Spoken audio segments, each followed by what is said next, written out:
आज आपण आणखी एक मजेदार गोष्ट ऐकणार आहोत, जिचं नाव आहे ससुल्या आणि फुलांचं भांडण. ससुल्या नावाचा ससा गुलाबी रंगाच्या गुलाबांच्या ताटव्यात काय शोधत होता कोण जाणे. त्याचे बाहेरून पांढरे असणारे लांब लांब कान आतल्या बाजूने चांगलेच गुलाबी होते आणि फुलांच्या पाकळ्यासारखेच दिसत होते. तेवढ्यात फुलन नावाचं एक फुलपाखरू तिथे आलं. ससुल्याचे कान म्हणजे छान फुलं आहेत असंच त्याला वाटलं. ती त्या गुलाबी रंगाच्या कानावर जाऊन बसली, पण तिथे बसल्यावर तिच्या लक्षात आलं की ही काही फुलं नाहीत, त्यांना गुलाबांचा वास देखील नाही. तिनं ठरवलं की आता इथून उडून जायला हवं, पण तिला उडताच येईना. ससुल्याच्या पातळ मऊ कानात तिचे पंख अडकूनच पडले होते, त्यामुळे ससुल्याचे कानही खाजवायला लागले, म्हणून तो देखील चिडला होता. हे कोण आलंय माझ्या कानात? ससुल्याने विचारलं. मी आहे फुलन फुलपाखरू, फुलननं उत्तर दिलं. फुलन, तू माझ्या कानातनं बाहेर निघ बघू, ससुल्या ओरडला. तू माझे पंख सोड, फुलन म्हणाली. फुलन, तू जा बघू, माझे पंख सोड. मी म्हणतो जा भाऊ, मी म्हणतो पंख सोड. जा जा, पंख सोड. ऐकू येत नाही का? माझं ऐकत नाहीस का?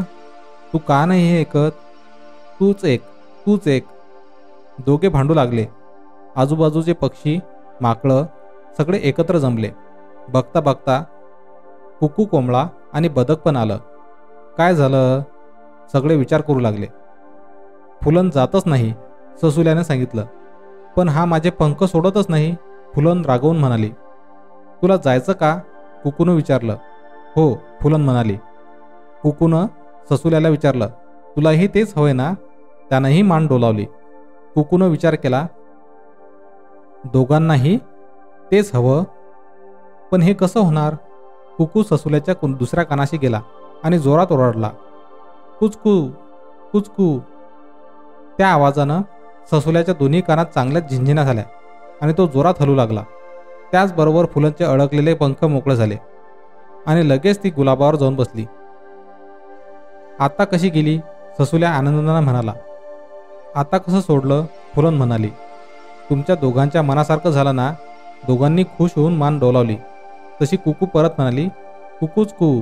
यावर सगळेच खुश होऊन हसू लागले आणि आनंदाने आपापल्या कामाला निघून गेले. तर मग मित्रांनो, कशी वाटली आजची Marathi story? Moral stories in Marathi for kids पॉडकास्टला फॉलो करून शेअर करायला विसरू नका. धन्यवाद.